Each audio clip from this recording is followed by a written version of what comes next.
மங்கையனை முழுதாக காத்த இறைவா, முழுதாக காத்த இறைவா.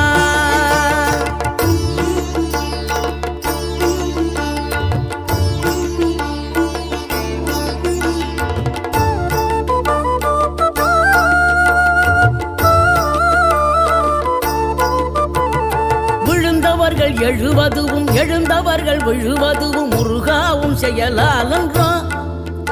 இங்கு அழுதவர்கள் சிரிப்பதுவும் சிரிப்பவர்கள் அழுவதுவும் குமராவும் தயவாலன்றோ.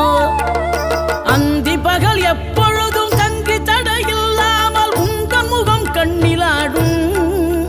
தினம் எந்த நிலை கொண்டாலும் கந்தன் துணை என்றாலே வந்த வினை நல்லவோ.